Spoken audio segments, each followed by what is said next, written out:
So obviously, spoilers ahead. Don't be an idiot. But wow, today's Rezero episode was like way more eventful than I thought. In some places, not. But definitely overall, good episode. So I am saddened to say that Betelgeuse, the person we know, is most likely going to become the crazy version of himself. He took in the witch factor of Sloth, which was actually in a box, in order to fight off Regulus and his new friend, Pandora. So it looks like Regulus and Betelgeuse were a part of the same, at least, section of cult or something, because they were having a conversation about, well, I was supposed to be the only person here. Regulus, you're not supposed to. He knows him, obviously. Like, he has some sort of recollection of Regulus or whatever. They're having a conversation about the church not allowing this. So there's an actual church for the witches cult. um, I'm guessing that's witch cult members, since Regulus introduced himself as the witches cult bishop of greed. So he brings this weird little girl with him, Pandora, and she is like, so we're just gonna be kind of skipping around the episodes. I'm not going in order. She is freaking almost indestructible to like every degree that she basically is. Like, that in parts of this episode, she gets hit with.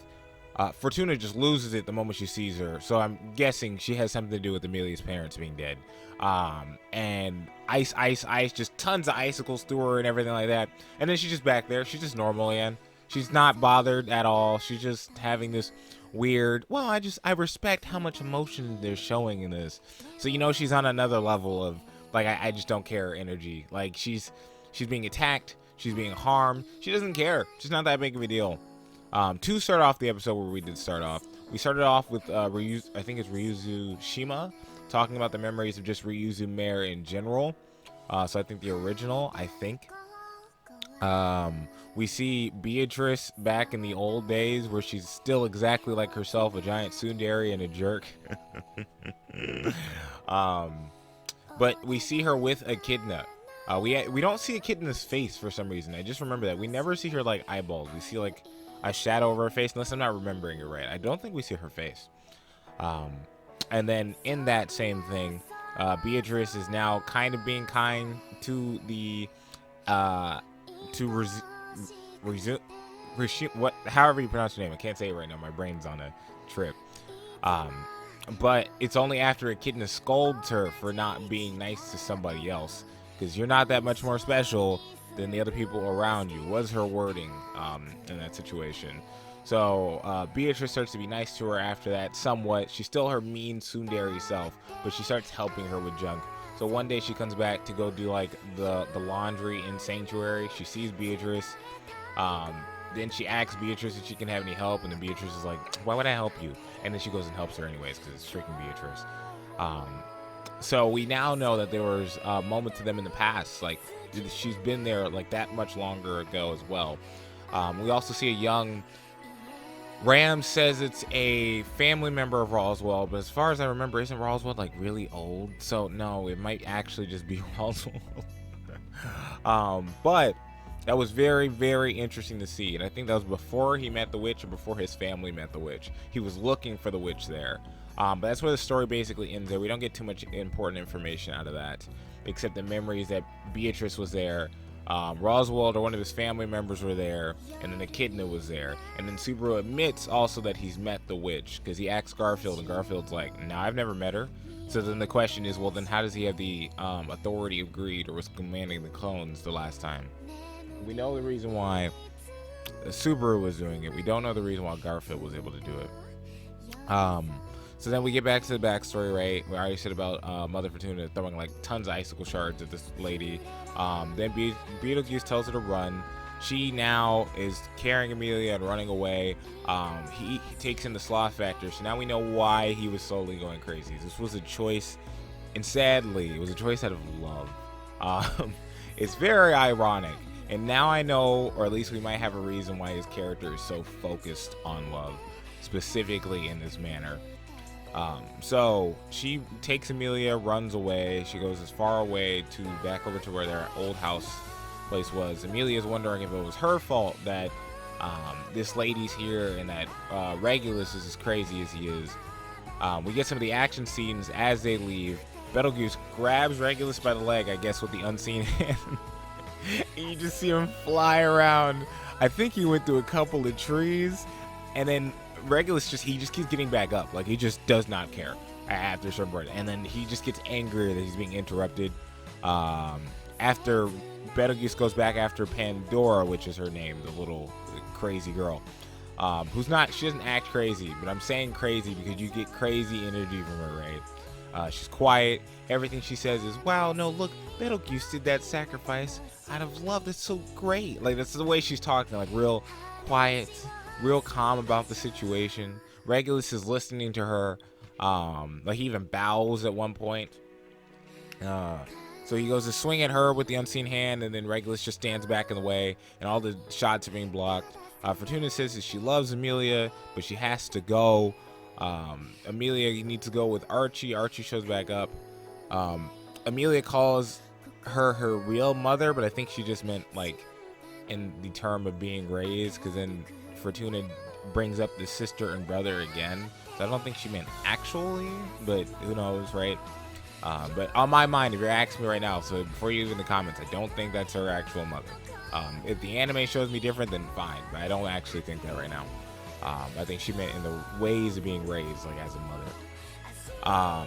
So then Amelia is going with Archie. Fortuna goes back after the whole I love you line and everything like that. Amelia almost didn't want to go immediately in her own trial, out of her own memory, away from Betelgeuse.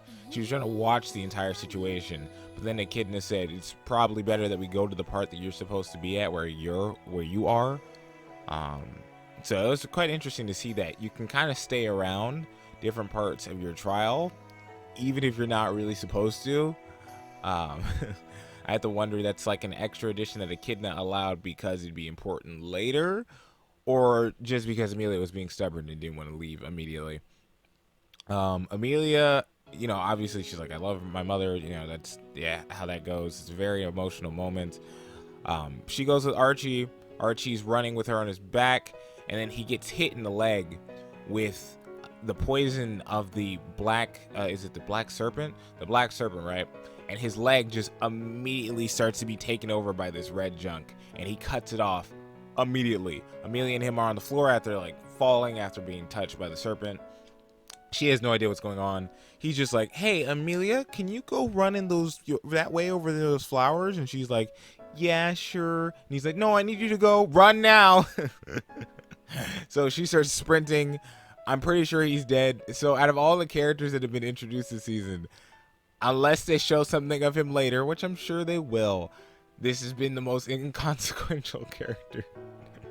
He showed up, he carried Amelia on his back, his leg got touched, and now he's dead. So that's as far as we've gotten with that man. Fortuna runs all the way back to Betelgeuse. Betelgeuse is like fighting for a moment, then Fortuna throws this giant icicle. Was it at Regulus? I think it was at Regulus. Or was it at her, and then it hit Regulus, and then he was pissed, okay? Regulus only cares about himself. Every sentence he has is about himself. His greed is most likely just associated with how greedy he is about himself. This dude reminds me of Gilgamesh from Fate's, is it Fate Unlimited Blade Works? That specific one. Fate Zero and Fate Unlimited Blade Works. I don't know what he's like in Stay Night. I just know what he's like in those two. He completely reminds me of Gilgamesh. So she throws a huge icicle at either one of them. Regulus gets pissed about that, right? He's mad. He's like extremely pissed. He breaks the ice. They're both shocked.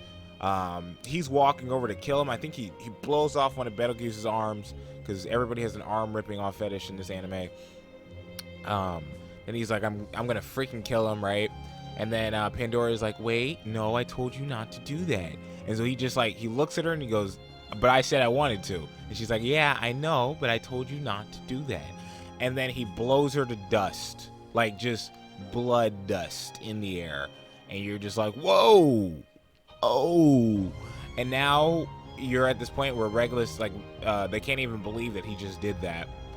He turns around, he's going back to kill them. Then Pandora just shows back up again, pushes his head in the dirt. He's like 5 feet into the dirt. She's like, you need to go back home. I told you not to do it. Now, I'm not mad at you because I understand your emotions. But no, go back to your wives. So we also know that Regulus is kind of a pimp. Either way, right? She pushes him in the ground. And then he's like, hey, wait. And then she just teleports the whole place. Like, he goes silent. And for a second there, I thought there was something wrong with the audio. But no, she just disappeared away from him. So there was no sound. And then they're like, Betelgeuse and Fortuna are like, she admits the fact that she only came back because she loves Betelgeuse and she didn't want him to die alone. I don't think she actually says love. But that's basically the implication, right? She doesn't want him to die by himself. He was about to get his head stomped in by Regulus, and then Betelgeuse is like, well, we can try to beat her right now. It's right here, right now. Let's take her down. And in that moment, I got like this would be Subaru and Amelia if it was them versus this lady right now. Subaru using a power that hurts him because the sloth factor was not great on Regulus. Was not great on Betelgeuse. It hurts him. It clearly hurts a lot to use. His eyes are bleeding like crazy. And then Fortuna's obviously cutting for Amelia with all the ice powers. So it was just like partial foreshadowing to some sense, I guess, of how the same romantic development might occur. So just like as Subaru has picked a woman that's kind of like his mother to some degree, a little weird, scary-eyed, babbles a lot, doesn't really know what she's saying, says a lot of weird old sayings. Amelia also, in some sense, had picked somebody like the father figure that was in her life, someone who's self-sacrificing, someone who's a little over-emotional. He acts a little bit more like Otto, to be fair, though, and like demeanor-wise, but a person who gets things done. He'll cry and break down the moment he needs to. And again, these like the witch factor kind of stuff that's going on. So I just thought that was an interesting little mirroring going on. And then we cut because we don't actually know what happens. We see these giant unseen hands and then a lot of ice. Then we cut to Amelia. Amelia goes, oh, I guess I gotta go back. I gotta go save them. Because you know how Amelia is. So she's like literally basically kind of guilting herself. She thinks it'll make everything go back to normal. She's like, what, 6 or something? So of course she thinks everything's gonna go back to normal. I hope people don't overreact to it, because the first thing I saw when I watched that was everyone's gonna go, oh my gosh, Amelia will ruin everything again. But she's like 6. Like, of course she's gonna go do something stupid like that. And then the fairies lead her back there, by the way. And as someone else brought up, I think it was holographic, they brought up the fact that the fairies are mentioned as evil. When Amelia is brought up, like when Amelia is talking to Subaru in the moonlight in season 2, the first part, she's like, don't compare me to a fairy. Ew. Like, that's like her demeanor about it. And she didn't even know the reason why she was saying that. But now they lead her all the way back to the seal, and there's Pandora. So this episode was very eventful. I got my thoughts across a lot shorter than normal. But I'm just excited to see what happens. There was a lot of good moments in the episode, especially Regulus just flying around in the air. It was like super funny. Outside of that, it was just a lot of like good moments, like just good individual moments. I was worried how long the Ryuzu part would be, but then also seeing freaking Beatrice back in the old days was quite nice. Like, I was like, oh, okay, we actually have something going on here. It's not just like, okay, I gotta tell you about Sanctuary. Turns out the animal people a long time ago had a grudge against humans. Like, that would have been really boring. But at least we actually get some real stuff. We see Echidna not inside the tomb for once. I know it's a flashback, but it's like the first time I think we see her not in the tomb. That's a whole thing. And then young Roswell, that was also kind of funny. And then Regulus, we get like a full thing for his character. He was mad at Krush and Rem, but he wasn't pissed. Like, that was the first time we saw him pissed. We know how dangerous these people are too, because Betelgeuse is strong. Like, he wasn't like a weak dude. But Lord, man, he went from sane and I'm doing this to save my friends to crazy, and it makes Subaru killing him kind of like sadder now. And also his obsession with the witch might not actually be the obsession with the witch. It might be the obsession with Fortuna, and that's just been the thing now. So I have no idea. We have to see where these episodes go, but yeah, it's quite eventful. Be sure to subscribe. We're going to be going over this next Wednesday. If you have anything that you learned from the episode or anything that you got from it that I didn't notice in this review, let me know. Put down in the comments. Let's chat about it. And I'll catch you later. Peace.